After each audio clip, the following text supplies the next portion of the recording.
Hello, hello. Today's topic, in trouble for no reason. Now, I have bad teeth and bad speech. I have a learning and teaching disability. This broadcast is about being in trouble for no reason.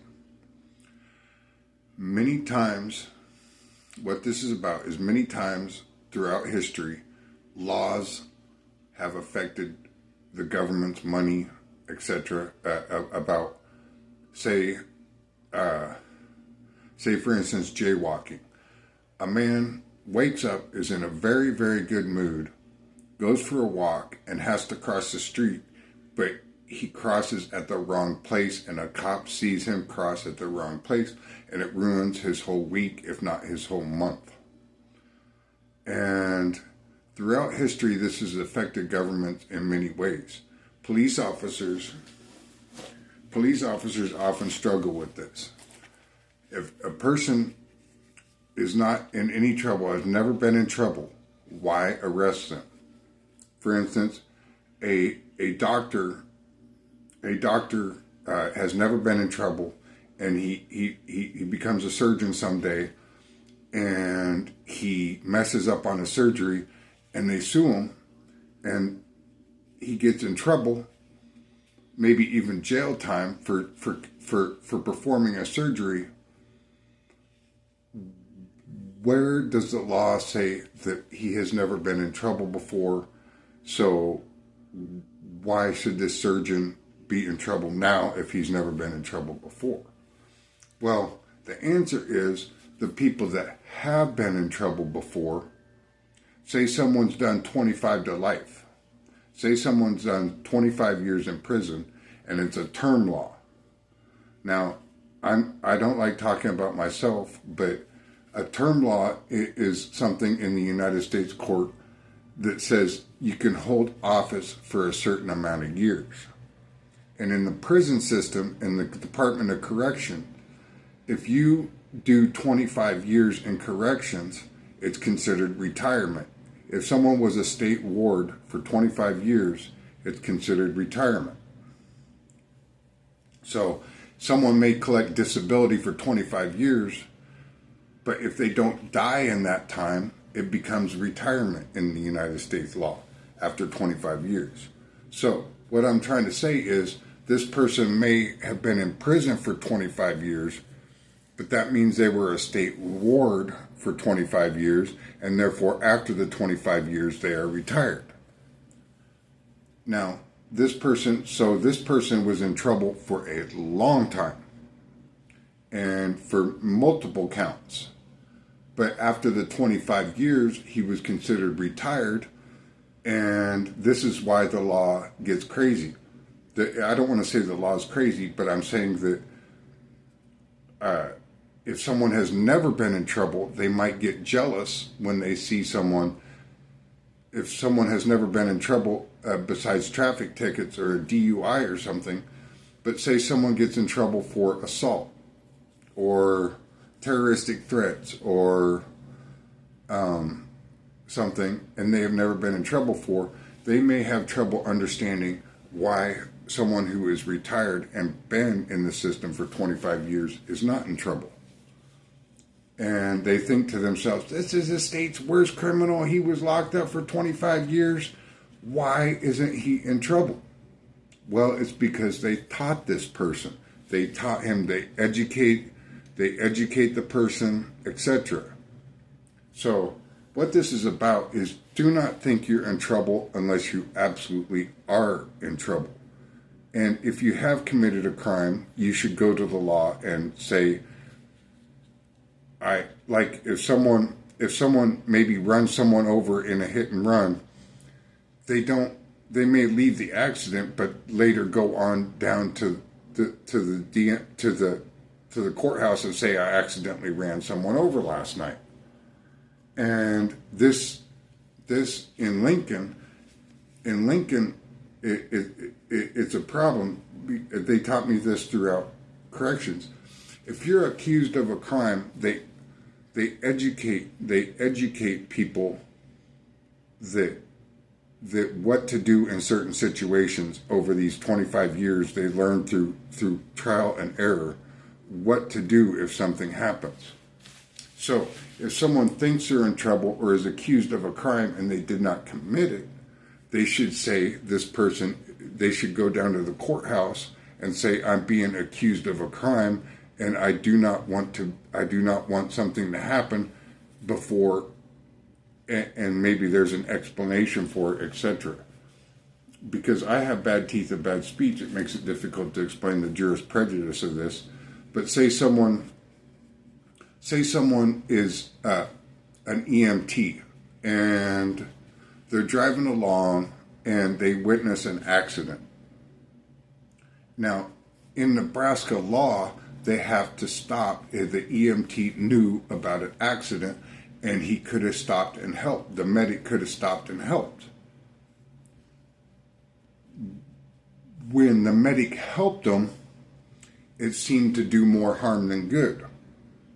For instance, his help may have hurt the person, and the person may call it a crime when the EMT tried to help him. So when the EMT must say something, the medic must say something like, I saw this person in trouble, or I saw this person injured, I tried to do my best to save them, and I got accused of a crime. And in some states, Nebraska doesn't do this, but as Secretary of State, I'm an advocacy for this, is a safety patrol. People that wear yellow, I don't know if Omaha does this, I'm not sure, but I know Lincoln doesn't. I do know of a federal program called the Safety Patrol, and there's funding for this. That a person may wear yellow and patrol, kind of like a parking enforcement person. Parking enforcement person are kind of like Safety Patrol. They watch and make sure old people get to cross the road and stuff like that, and they have to. So they make sure someone gets to cross the road. They make sure if they see a kidnapping that it gets reported, etc. And a lot of times, it's hard for the Safety Patrol to do their job when there is multiple, when it's crowded. When it's crowded, there's a lot of hustle and bustle. And just like a cop is not supposed to fire his gun unless he has to. Now, this story is about if you witness someone trying to kidnap a baby, should someone pick up a rock and throw it at the kidnapper? Now, is it illegal to? If someone says, if someone witnesses a kidnapping, and a man picks up a rock and throws it at the kidnapper, and later on finds out it was his kid, is it a crime? So the guy that threw the rock may think the rock may not have hit anybody or whatever, but if what I'm trying to say is that the guy that threw the rock to distract the kidnapper wasn't aware that it was the man's only child or whatever, and later on he didn't mean anything by it. But when there's innocent lives at stake, go down to the courthouse, get on the radio, etc., and speak your mind about what is happening. Because if your information leads to an arrest, then maybe the $50, maybe here's $50 for throwing a rock. All you had to do is throw a rock, and the courthouse is going to give you $50 because it led to an arrest. So I want people to understand this completely, that you can throw a rock in wartime. In wartime, people have seen those videos where there's an Arabic boy and he throws something, and all of a sudden there's all out riot, and and it saves thousands. The kid thinks he saves thousands of lives and stuff like this. So this one must never think they're in trouble before they're in trouble. And in the military, if an officer is accused of a crime, then the person that accuses the officer of a crime can be in trouble. So be careful. Like I said, it happens all the time. And this is why it's right to be the Secretary of State. If someone accuses me, like if I get elected as Secretary of State, if someone accuses me of a crime, if I'm Secretary of State, then they might think twice about accusing me of a crime if I'm innocent, which most cases I am. Because, for instance, I have never had a wife. How could someone accuse me of sexual misconduct if I've never had a wife? Now, someone that has a wife, their own wife, now I must say their own wife, and they're accused of sexual misconduct because maybe they cheated on their wife or stuff, but I have no wife to cheat. I've never had my own woman. So how could someone be accused of a sexual assault if they've never had their own woman? In other words, I was sexually assaulted. I'm not saying that someone sexually assaulted me, but it may be the opposite, that someone may be committing a crime against me. This video was written because I've been in trouble I've been accused of many crimes, and doing 25 years and being retired, people get jealous when I'm not in trouble, and this is why it's right to vote for me.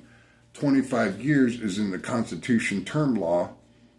It's a constitutional term law that the person has been educated and has been fully rehabilitated. There's someone that just may have gotten into the system may not understand, and that's kind of why I wrote this video. So take what you want and tune into my next broadcast. Take what you want out of these words and tune into my next broadcast, because it's going to get good. I do have very good news as far as my campaign goes, and as far as this is going, because it's going to go further. And if I do not get elected this time, I'm going to keep running until I do get elected. Donald Trump, it took him a few tries. It took some of these leaders a few tries to get into office.